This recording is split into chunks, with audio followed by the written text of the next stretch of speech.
So how are things so different? Well, trans fats were developed in the early 1940s to allow increased shelf life. Okay, who bakes in here? Right?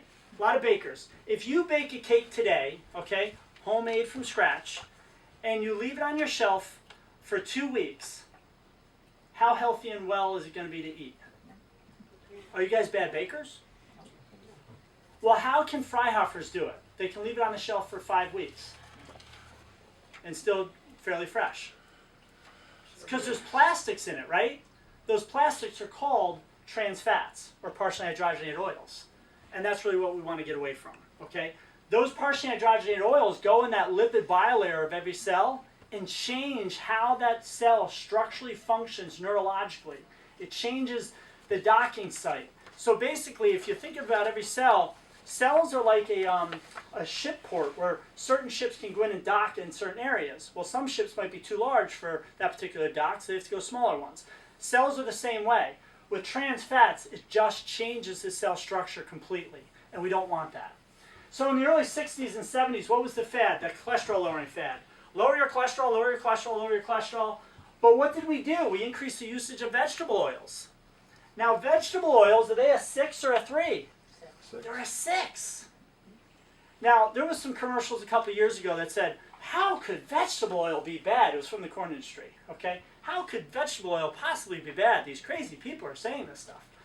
Well, an ear of corn is not necessarily bad, right? Would you agree? But we're not meant to eat a bushel of it in corn oil. That's the difference. So when people say, well, you're anti-corn, and that's why I can't have corn on the cob. No, I just said you shouldn't have corn oil.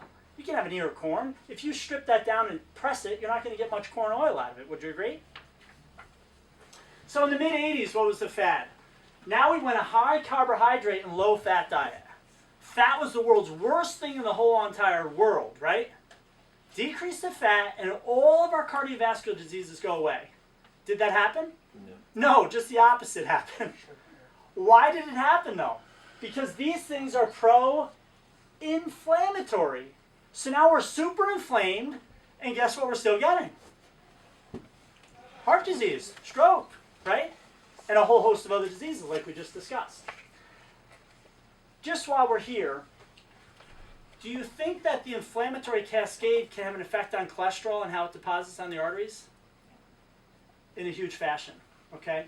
So if you're super inflamed and you have high cholesterol, that's deadly. If you have high cholesterol and low inflammation, who cares?